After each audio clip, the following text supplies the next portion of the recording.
Hello everyone, I'm Asha Nayaswami and we're continuing to make our way through the essence of the Bhagavad Gita.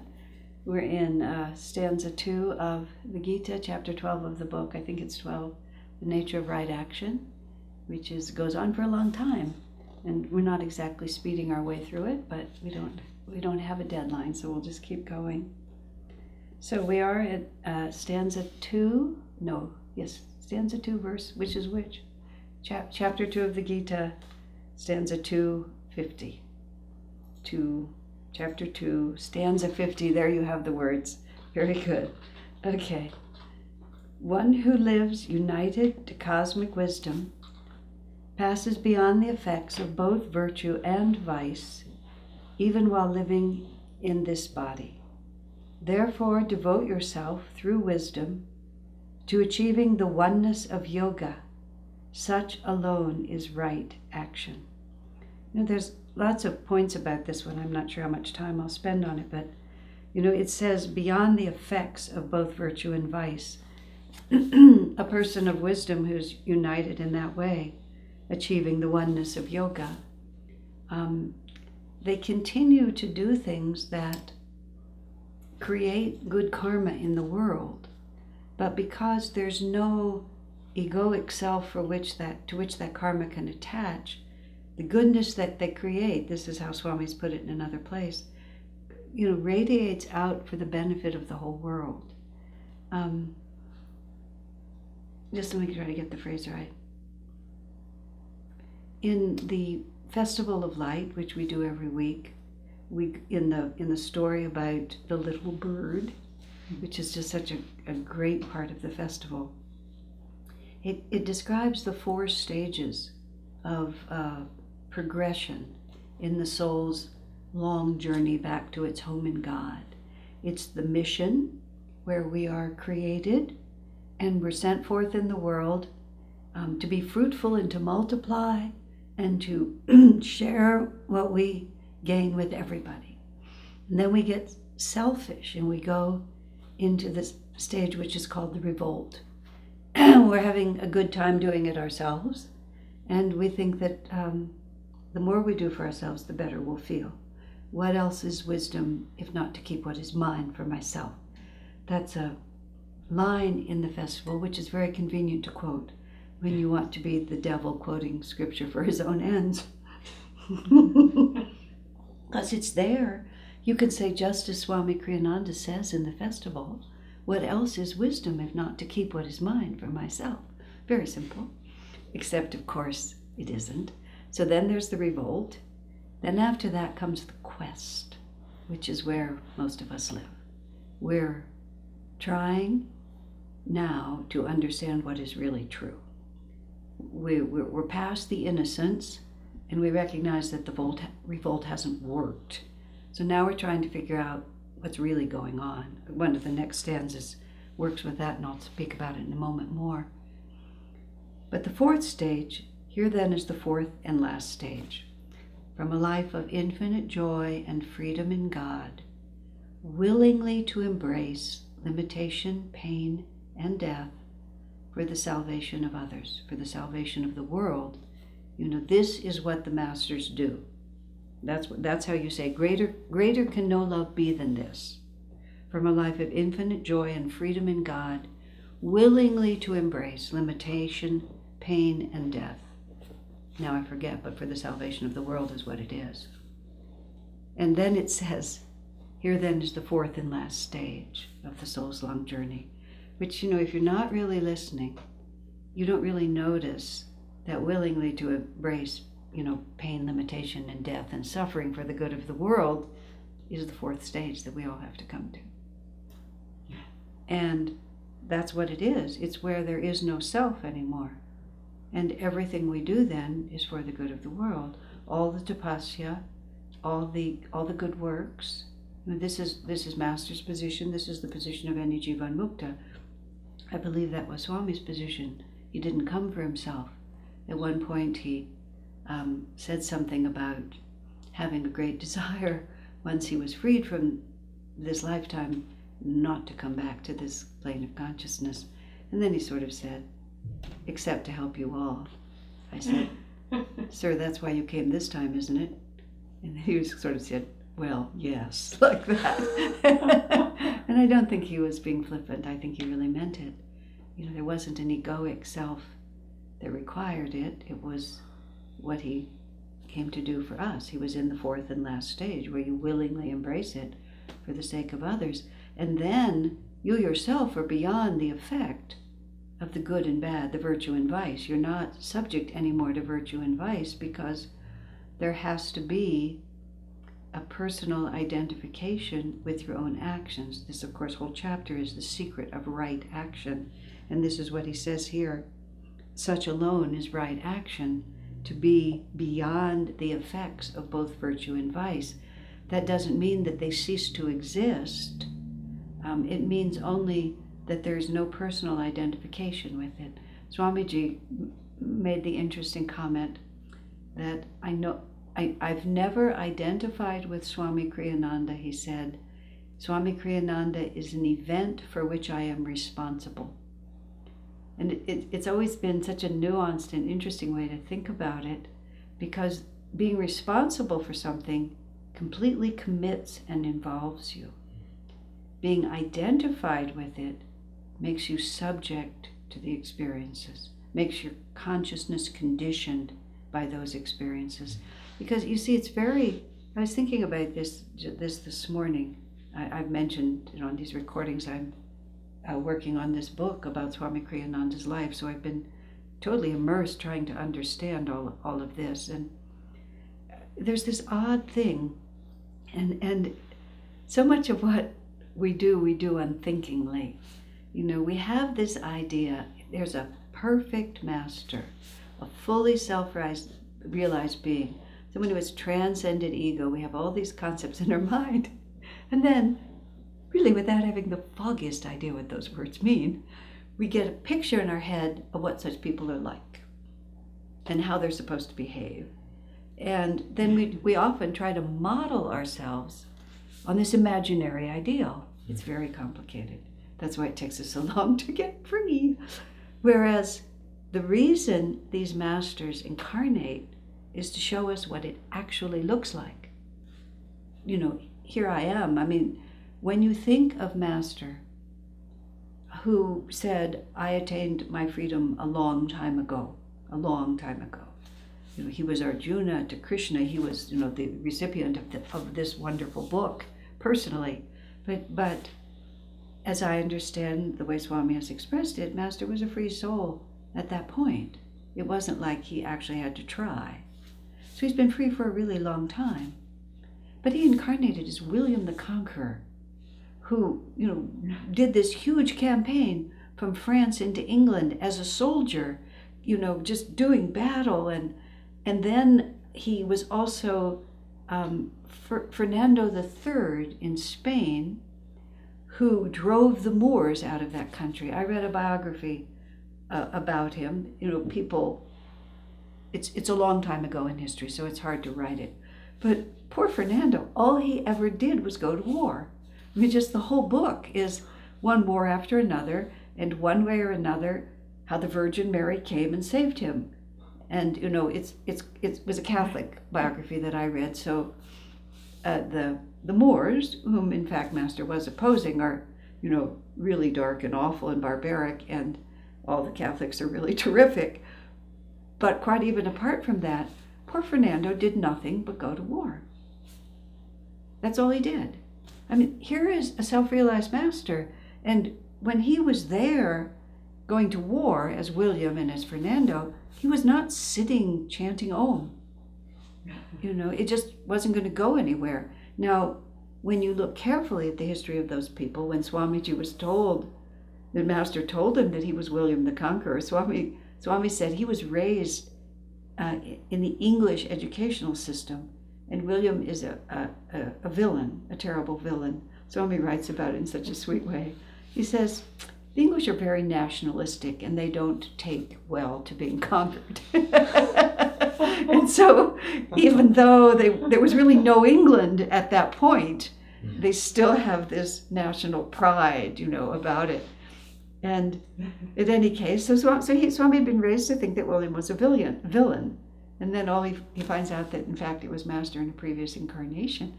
But, it's like, what? It's just not how we think about it. They chant Om. That's what they do. They don't pick up weapons and do stuff like that. So Swami did a lot more research about William's life, and he found, of course, that he was a man of extraordinarily noble character. He went to Mass every day, and as Swami put it, at a time when a king could take as many concubines as he wanted, he was absolutely faithful to his wife. Just very, very noble in character, but he had a job to do. Just because I'm digressing, I'll just go on with this for a little bit. Masters incarnate, avatars come. Avatars come with a world-changing mission. William changed the course of history. He essentially created England and created a system of law, which his son Henry, who was Kriyananda, read Two Souls, Four Lives by Catherine Kairavi, fabulous book. His son Henry set up the system of law. What became England, changed the face of the planet. The English language, has become the universal language. There's 1,000 things. It all led to America. America is the Dwapara Yuga country, step by step. So he really played an important role, extremely important role. So they come, an avatar comes, because he's on a mission from God to rearrange the planet in some way that matters. But they also come for their disciples. Master says when I'm only, the God's boatman, I will come, he said, 1 trillion times if necessary, with bleeding feet across crags of suffering. Master, oh my gosh, talk about the language. As long as one stray brother is weeping by the roadside. What a picture. As Swamiji said, who can even conceive of compassion like that? But the other part of that is he has to take all these disciples through any number of experiences. And war is a very powerful spiritual opportunity. And how much of that incarnation was also just to be with his disciples for this experience, because this is an experience they needed. Master said about one of his disciples, I think it was Jerry Torgerson, if I'm not mistaken, who was a very, very rough character. I might have the details wrong, but it doesn't matter. But whoever this disciple was, a very rough character. But Master said, he was a good soldier. He fought hard for me. So you can kind of see like different temperaments would find their way to serve the Guru. How could, a rough and tumble man who was a good soldier who fought hard for me, he's not going to make chapatis and serve tea. He's going to need that kind of experience. So going to this verse, vice and virtue no longer attached to him. He's there, the Master is there, the man of wisdom, the perfect right action. He's doing this for the sake of everyone, for the greater good, and for the life of those individual souls who would have the courage. There is a woman, was because she's not on the planet, but anymore. Her name is Taylor Caldwell, and she wrote a whole bunch of books, and most of them take place in exotic past civilization sort of thing. And she believed or asserted that most of them were her own past life memories. There was often some extraordinary female heroine who was head and shoulders above everybody in her time and, did magnificent things. So there was, a little you're not sure, but anyway. But there was one of her stories that I really remembered, and they're very entertaining stories. I highly recommend them. I recommend them. Anyway, one of the stories, though, was about a slave girl. Who knows what era it was. For some reason, I think it's Greece, but I don't remember. And she was being used in one of these barbaric entertainments. And so she was like in her teens or a little older than that, but, at the apex of youthful feminine beauty. And she had to be in combat, I believe, with a bull, a horned bull. And she had no weapons or anything. The only defense she had was her gymnastic agility. And so this is how the story goes. And the way it goes is all of her training, and she finally is confronted like this. And in the end, she does her beautiful gymnastic leap and falls right on the horns of the bull and dies. You know. But then the way the rest of the story goes, the life was totally victorious, because the real purpose of the life was have the courage to do it. The masters don't care if we die. It's just like, it means a whole lot to us, but think how many times we've died. And if in an incarnation you can get to the point where you really learn something. There's a wonderful story about Adi Shankaracharya, who had a disciple who was very, very nervous all the time and always afraid. And whenever it was a woman, and whenever he wanted her to do things, she would always present all these issues. And I don't know what the details were, but she was telling him that if this happens and that happens, that I could die. And apparently he looked at her and said, "Die then." And she did. She just fell over dead, just like that. Now, there's not the rest of the story. But of course, when you die, your guru is there to greet you. So of course, as soon as she died, this is at least my little mind speculating, as soon as she died, he was there. Well, how did that work for you? That was the question. And it's like, maybe finally then, she would have learned what she needed to learn. And would it have been worth it? Of course. Whenever we go through horrific experiences, or what we call horrific experiences, the question is not whether it was a horrific experience, because it probably was. Many of them are. It's what happens afterwards. Because it all just goes on. We just don't have the luxury of stopping. This is something I can't allow myself to think about too much. It's just because I know I've slipped into madness in other incarnations on this one. If you think too much about the inescapability of consciousness, then you start seeking ways to escape consciousness. Suicide, drug addiction, madness. And those are the three big ones, in varying degrees, but it's all an effort to escape consciousness. And what happens in all those experiences, and this is our next verse, we just keep getting pushed back into the fact that there's no escape. So let me read the next verse so I can talk about it. Number 251.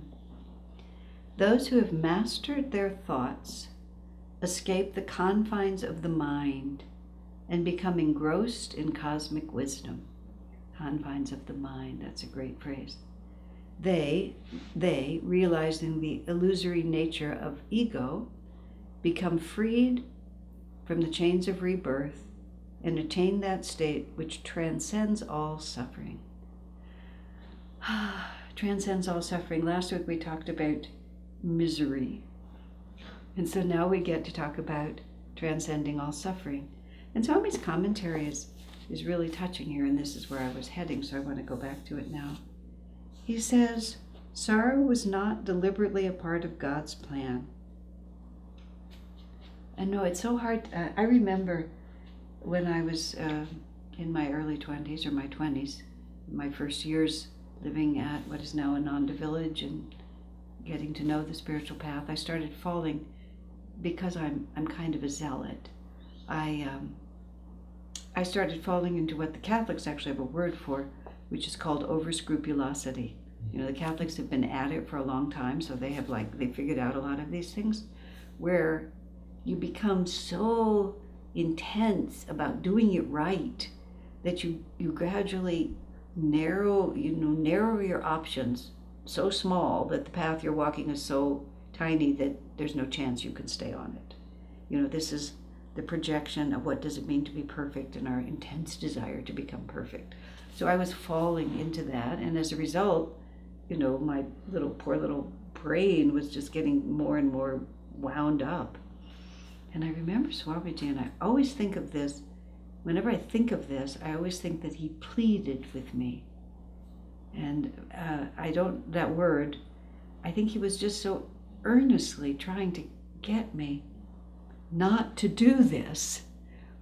He said, Asha, God does not necessarily want you to be unhappy. He said, that's your imposition on his will. Ooh, the things like that you don't forget. And so this is Swami saying, suffering was not deliberately a part of God's plan. This is partly this incredibly complicated thing that happened because Jesus was crucified. All true religions start as Sanatan Dharma, which, the definition of Sanatan Dharma is eternal religion, but the other definition that I like more is called that which is. Because even religion implies that man has gotten his muckers on it and in some way has made it this. But that which is just a pure perception of reality. And all avatars, the founders, the originators of everything that eventually becomes religion, they have a direct experience of that which is, and then they try to tell us about it. And they all have the same direct experience of that which is, because if it's infinite and eternal, it's got to be the same one. Swamiji himself said something so interesting once. When he was a child, he, as a very young child, he said when he would lie down to go to sleep at night, this enormous light would appear in front of him, and he would look into that light, and it would gradually expand until he became completely absorbed in it. And this is what he was doing from his earliest memories. He thought everyone went to sleep that way. It's very interesting. I read that exact same comment about Swami Vivekananda, who was the foremost disciple of Sri Ramakrishna. He too would fall asleep by looking into this light, and the light would absorb him. And he too just thought everyone went to sleep like that. And he was well into his young years before he gradually found out that people didn't. So Swamiji tells that story, and then many years later in his life, but I heard he was talking about, he was giving a talk, and he talked about after he got Kriya initiation and went into superconsciousness, he said he found himself, there was just an intervening thing. When Swami was 9, he got very ill with a fever and had this delirium. And it made him, as he put it, anxious about any altered states of consciousness, so he withdrew from that light. Plus, he said also, he had become old enough to realize that the world he lived in was not shared by anyone. And he became a little anxious about trying to fit in. So those two things combined to cause him to pull back from that light. And he said, but when he got Kriya from Master and started meditating, he went there again. And he said, and I realized, and this is the part that's so beautiful, I realized it was the same moment, that no time had passed, because in superconsciousness, no time passes. Now, it's not so easy to really understand that, but it's just an amazing reality that there's just this completely other world, this completely other unchanging world. Now let me find, I was talking about Jesus. So the masters are all coming from that single place, that single unchanging place. And then they step out of that into wherever they come in on the wheel of time, and suddenly their consciousness and their message is determined by the culture into which they've incarnated and the karma of their disciples. And so then they have to take what they've understood and try to talk about it. We read the Bible now, and you hear about, he's trying to explain to you about the Sabbath was made for man, not man to the Sabbath. And he says to his audience, if any of you had a sheep that fell into the ditch on the Sabbath, wouldn't you retrieve it? Golly, I don't know. I don't have any sheep. And where I live, it's all pavement. Nobody falls into ditches. I don't know what I do with my sheep, and how to even get a sheep out of the ditch. You go through all these things. It's about wheat, it's about harvest, it's about, fields, it's about wine in wineskins.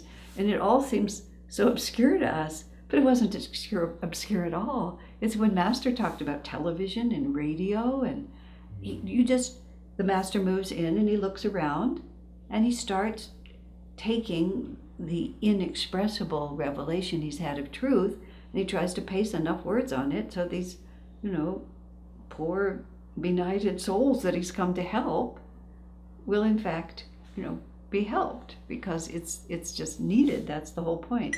Now, I had another contrary thought that's fighting. Let me see if I can find it. Well, I've lost it. So, when Jesus came, so they all have the same revelation. So when Jesus came and was crucified, because it was woe in the depths of Kali Yuga, and like nothing less dramatic was going to get anybody's attention. These Yuga cycles, read the book called The Yugas by Joseph Selby and David Steinmetz. Fabulous book. And these Yuga cycles, sometimes the planet is really dark. But just because the planet is dark, it's still the background for the drama of individual soul revelation. The dark planet is not fun, but on one hand, the dark planet is really great, because the dark phase on the planet, because you don't have to relate to society at all. You can just walk away. You just go out to the desert, you go out to a cave. It's just not worth it, especially Kali Yuga descending, because whatever you create is just going to get destroyed by the barbarians anyway, which is exactly what happened, which is why those early Christians just walked away. And then the tradition developed of the cloistered monastery. It's a perfectly valid way to live. And it's especially valid when society is just too far gone. And it's going to pull your consciousness way down even to try to relate to it. And you can't really make much happen. The good news and the bad news about our incarnation with Master and Swamiji is that it's Dwapara Yuga rising. So that means we have to work hard to do a lot of good, because everything is getting better and what we do is actually going to last for a little while. Nice. Nothing lasts really very long, but there's a tremendous receptivity now. So we have this huge missionary work, and we just don't get to go away. I remember in the earlier years of Ananda, when Swami's authority was continually being questioned and challenged, and he was guiding us in this extremely dynamic way. He was trying to do many things. He was really basically also trying to launch Ananda, but he was also trying to break our misunderstandings, raise our energy, teach us to go less by our whims and fancies. There were lots of things. But as a consequence, we worked a lot. We really worked a lot. And I remember somebody bringing to Swamiji some phrase of Master where it said, spend a few hours, doing God-reminding work and the rest of your time meditating. It was sort of like, see, that's what he really wants. And Swami looked at it, he said, oh, that's not for now. He said, he wrote that for many generations in the future. And, Swami just piff like that. He wouldn't even think about it, because it's the time and place in which you live. So Jesus had to do something super dramatic to get their attention. It's not just the wheat and the sheep that makes the Bible a little hard to understand. It's also because he couldn't say it very clearly. There's many places in the Bible where he took the disciples aside And that's the part you'd really like to hear. But when what's talked about generally, he had to say it. He got crucified anyway. He said enough to get himself killed. He probably wouldn't have lasted even 3.5 years if he had been more explicit than that. But he did something very dramatic, which is he accepted upon himself everybody's worst nightmare, basically. I mean, who doesn't fear torture and horrible death? Well, I'll just speak for myself.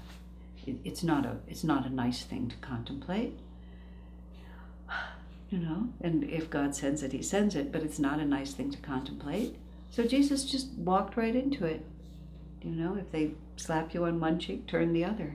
They came to get him in the Garden of Gethsemane, and they walk in. He says, "Whom are you seeking?"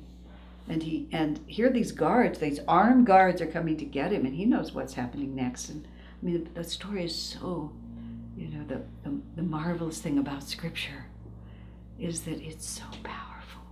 It's just this little bit in there where they come to get him. Jesus stepped forward. He stepped forward. He was beyond virtue and vice. He was fearless. He knew what was coming, and he stepped forward. And there was so much power in his stepping forward that the Roman guards in front of him fell over backwards. I've lived with Swamiji. I lived with Swamiji for so many years, and his life was so much like Master's life.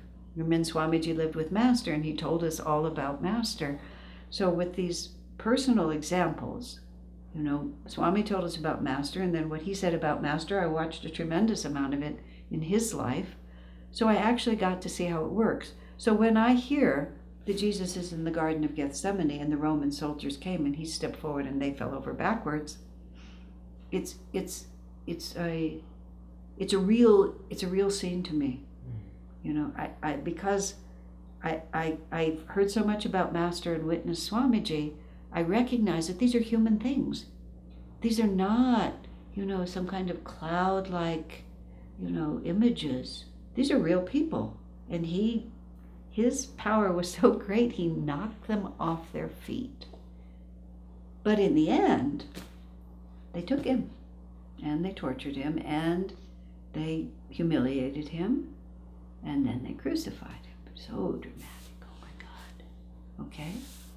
And then, of course, he died, much to everybody's surprise. I'm sure all his disciples thought that up to the last second, it wasn't really going to happen like that, because those who knew him knew that he had the power, to reverse it at any moment.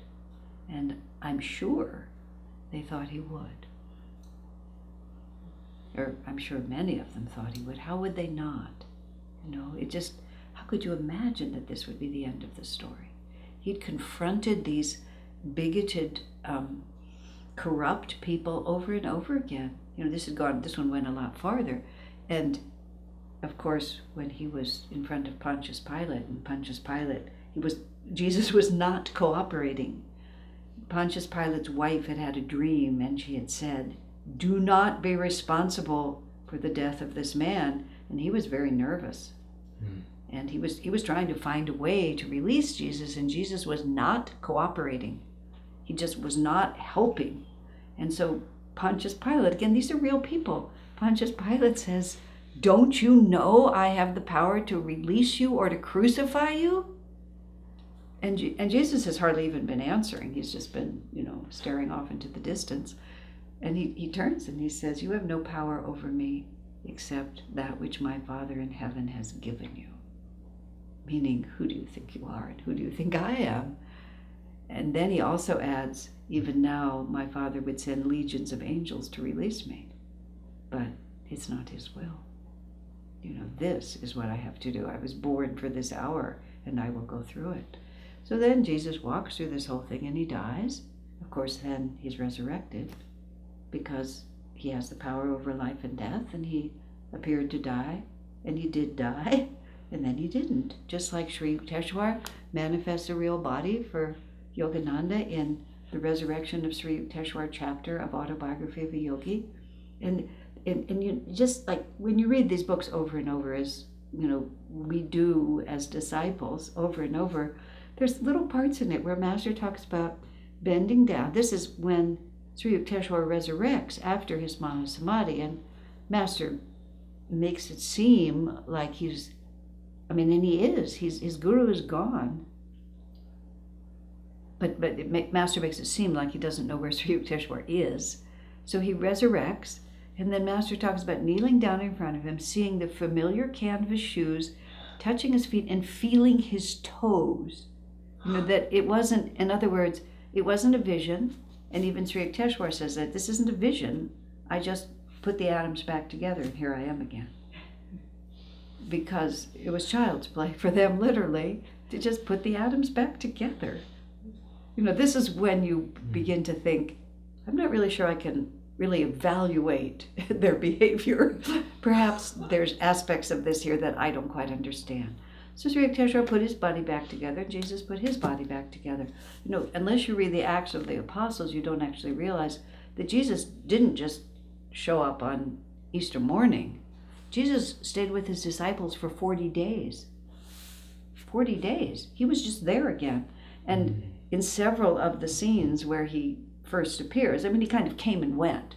He didn't just hang out for 40 days, but for 40 days he would appear everywhere. Often, there's one where Peter and the other saw him by the shore, and Jesus is frying fish. And it's a detail like that, but he's behaving as he did when he was living. He's not just walking around saying, "Lo, behold, I returneth." He's just put his body back together and he's doing it. Now, of course, the entire point of the entire story was that he resurrected, not that he was crucified. Everybody's crucified. There's nothing special about that. I don't mean everybody is nailed to the cross and dies, but everybody is crucified. All of us, whatever it is that causes an oscillation in the heart, the center point is absolutely still. All motion ceases, all time ceases. And the reason we're not in that point is because we have all these likes and dislikes of the heart.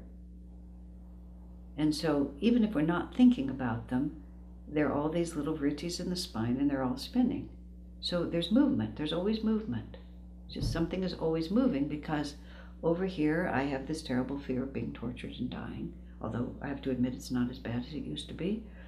Fear of being tortured, it's over here, and I have this anxiety about, how this book is going to come out, will I ever be able to finish it, and how that's going to go, and then I have this disappointment over here, and then I have this attraction over here, and it's just like, and think about it.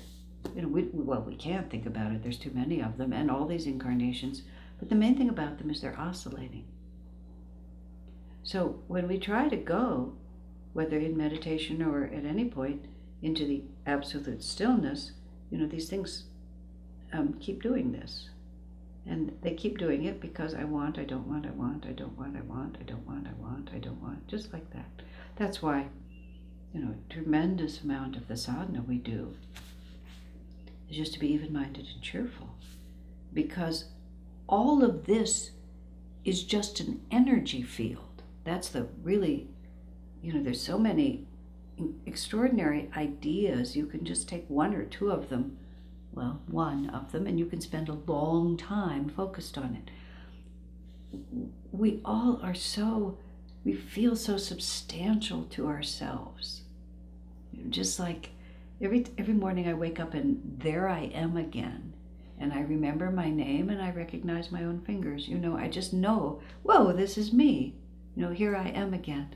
For the first 10 years I lived in Ananda, almost 10. I lived in the monastery with a group of women, and we had a teepee that was our temple, and we pretty steadily went to that temple every morning and meditated together.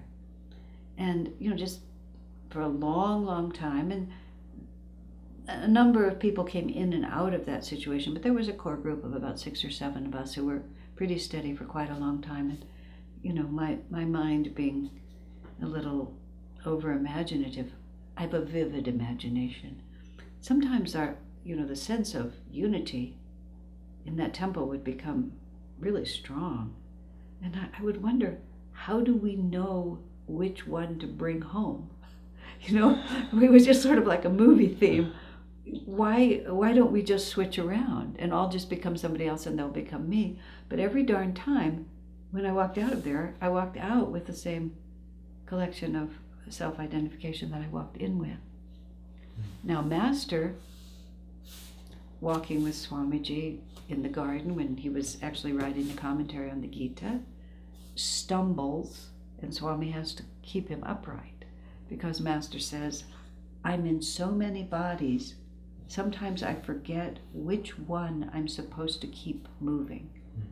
And then he says, I have to ask people whether I've eaten or not. I mean, there's nothing oscillating at that point. We're just beyond vice, virtue and vice. We're beyond all opposites. He's living at the absolute still center, and so everything moves around him, but his consciousness, doesn't move at all. So when I was saying that we're all crucified in our own ways, and this is what the commentary on this last verse is. Suffering isn't part of God's plan, but also divine law exists. Sanatan Dharma exists. It's not religion. It's that which is. And every great master whose revelation eventually becomes Christianity or Hinduism or Judaism or whatever it becomes, perceives that which is and tries to tell us about it. And what they perceive is that all of these oscillations, far from being the pleasure-giving realities that we think they are a distraction from our true happiness. So this is that which is.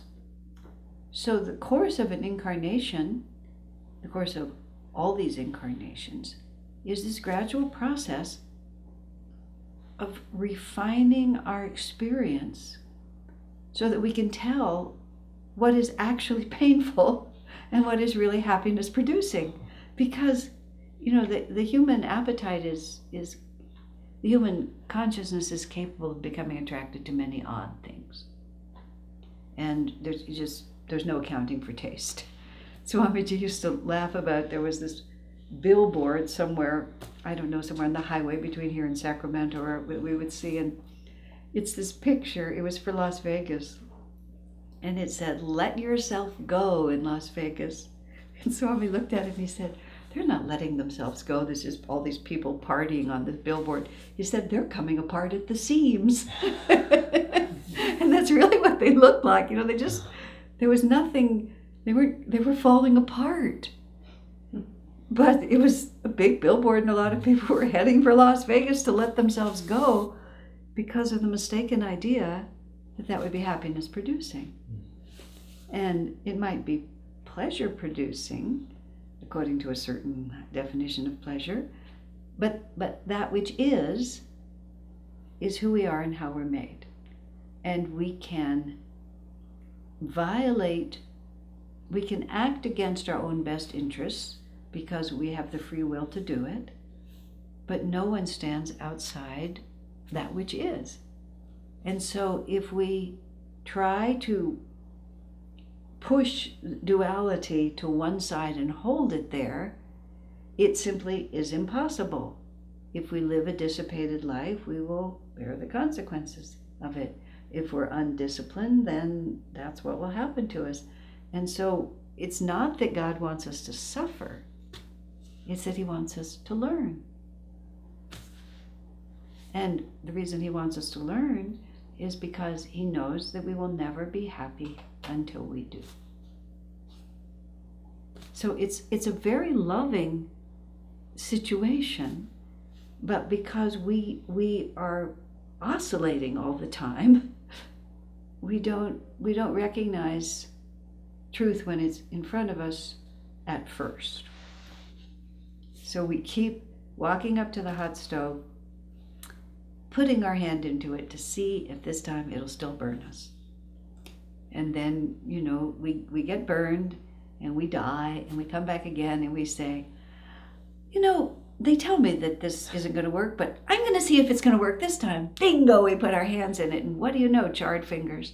Just over and over again until the vritti of remembering the consequences of those repeated wrong actions becomes stronger than the other memory of, but it feels so good at the time.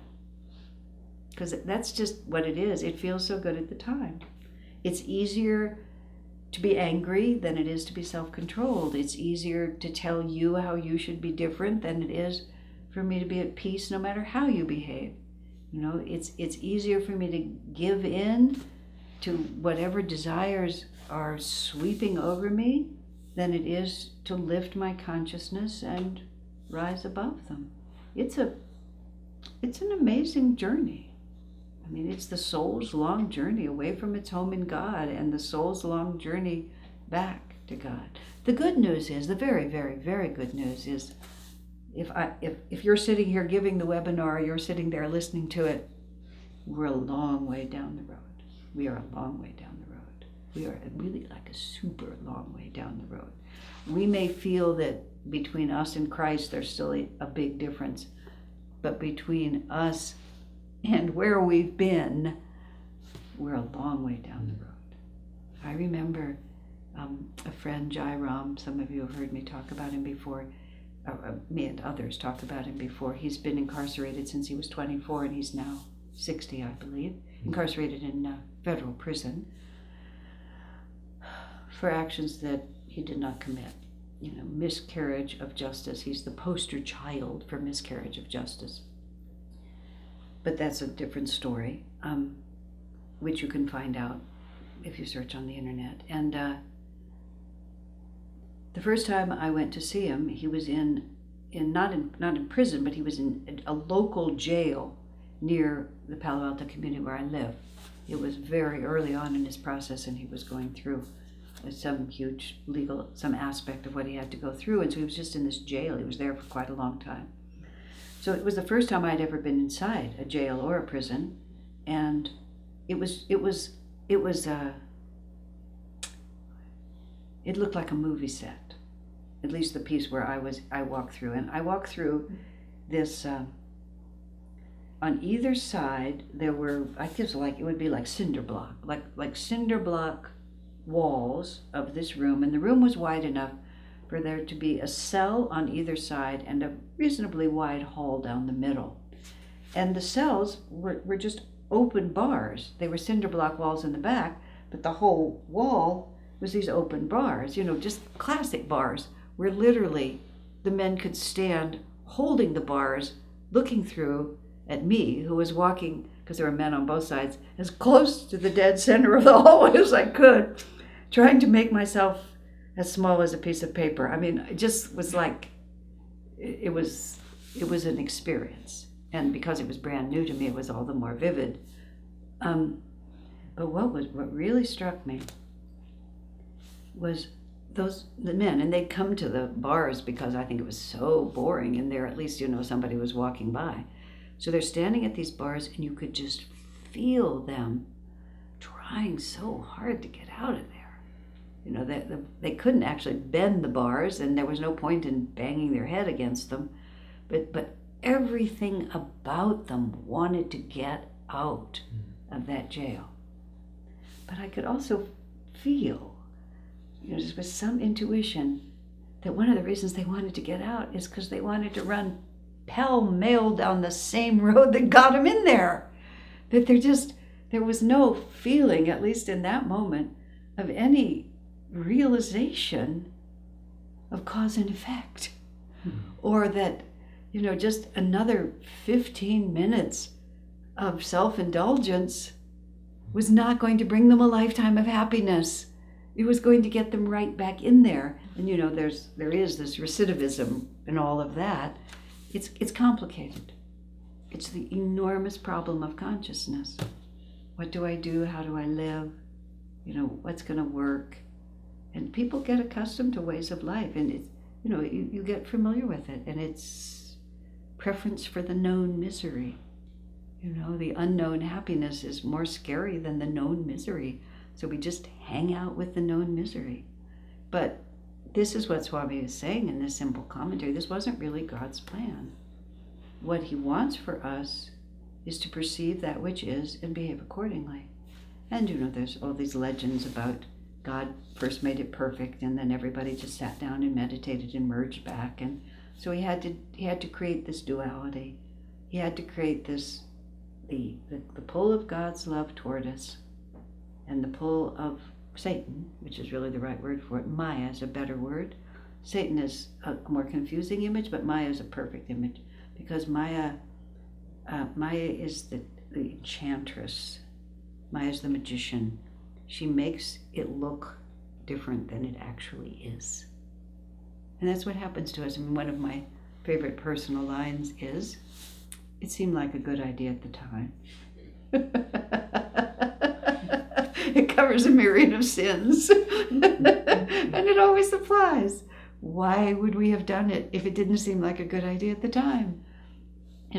Now I may wonder, what was I smoking? But nonetheless, at the moment, it seemed like a good idea at the time. And that's how it works. It seems like a good idea to put my hand in that fire one more time and see if this time it'll burn me. And we just keep doing that. But then we move and see the rebellion, going back to the Festival of Light, the rebellion, the revolt, that's what it's called there. The revolt is, maybe it's true, maybe it's not. So maybe the scriptures say, maybe my parents say, maybe 100,000 years of human experience says, but maybe for me it's different.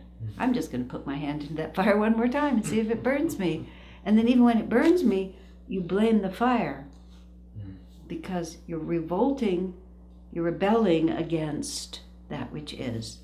And what else is wisdom if not to keep mine for myself? It feels good to do this, and I'm not going to think about cause and effect. I'm not conscious of cause and effect. I'm right here, right now, and I like it. I want it. And so we revolt against what is. However, it's very subtle. That's why that particular part of the festival is so helpful. Because we just suddenly watch ourselves revolt. I remember once I was caught in something that was going to be so difficult. And what I finally realized, I was really angry. And I wasn't angry at anybody, any person, even though I could have made a list of quite a few people who had done me wrong. But what I was mad about, I was mad at Sanatan Dharma, because I knew that I was going to have to get over it. That there was just no way around it. That sooner or later I was going to have to put out the energy to feel okay again. And I didn't want to.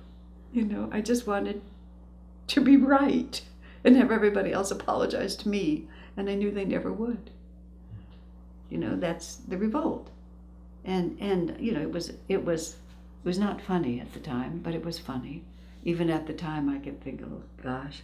It was actually, in a weird sort of way, I felt very good about myself, because I could see that I wasn't really revolting. Well, revolting has two meanings. I wasn't really rebelling. I was revolting, but I wasn't rebelling, because I knew that suffering is a choice. And if you put your hand in the fire, you'll get burned. So what did you expect? That this time you wouldn't? Of course you did. Because I behaved badly. So I behaved badly and karma hit me. That's the way it is. And we have nobody to blame but ourselves and all our suffering. Now, let me put this also in context. I was going back to Jesus and his crucifixion and his resurrection.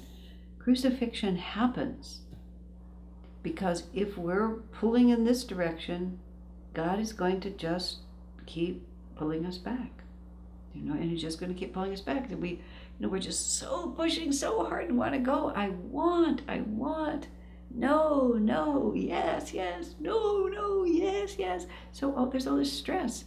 Shivani once just did something so simple with 2 rubber bands, like this. She said, if it pulls this way, the stress is when you won't go with it. If you just go with it, you can keep the rubber band slack the whole way. The problem is not that it's pulling, the problem is that you won't go with it. So when he does that to us, which is, he says, oh honey, I'm so sorry. You know, I know you want it. I know you really, really, really want it. But you know, it's not going to come because it's not really going to free you. I remember once Swami gave me the job of running the publications business. This was decades ago, and I don't have any aptitude for it, and even worse, I refused to allow him to help me. You know, it seemed like a good idea at the time, is all I can say. But I refused to let him help me, so it was a complete catastrophe, and we worked on it for a couple of years, and it was a mess, until I just got so out of tune that something had to be done. So he relieved me of the position, and he put Shivani in it, who had much more talent than I did for it, and put me in something that I also did terribly at, but at least it was more, I failed more in my own milieu than in my otherwise. But anyway, and so he told me on a Friday basically that I wasn't going to have to do that job anymore. Or he's going to make a switch. And I looked at him and I said, you know, there are so many lessons for me here, and I know you have a lot to say to me. I said, but why don't we wait until Monday? And for the whole weekend, I can just be happy that I don't have to do this anymore. And he sort of, patted me on the head, whether he did or not, I don't know. And essentially said, okay. And then I just was real happy for the weekend because I didn't have to do that job anymore. And then on Monday, he told me a lot of things I didn't want to hear. And, it made me real sad for a long time. But it was just like, this is it. We just have to do it. And Swamiji's coddling me for 2 days was much appreciated, and we can be ourselves. We can be angry that this is God's will, but not really angry at God or at anybody else. We can just realize that I wish it were different, but it's not. And, we will be resurrected. That is the most amazing thing about this whole thing. There's nothing else we do in life where absolute victory is guaranteed. I mean, everything else is duality. Nothing else is going to last, even if you get it all organized for a little while. Swami remarked about some man we knew who had wonderfully good karma, just wonderful karma. Everything, he had business instincts, he had money, he had family, he just had really obviously good karma. And Swami said, but you haven't seen all the lifetimes it took him to earn all this good karma. How much he had to go through before he got a life like this. It's all just smooth sailing. I mean, he wasn't a saint.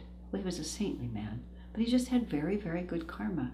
But you haven't seen what he did to get it. So we're in the midst of earning our good karma a lot of the time. Tapasya is money in the bank. That's how Swami put it once. It's just money in the bank.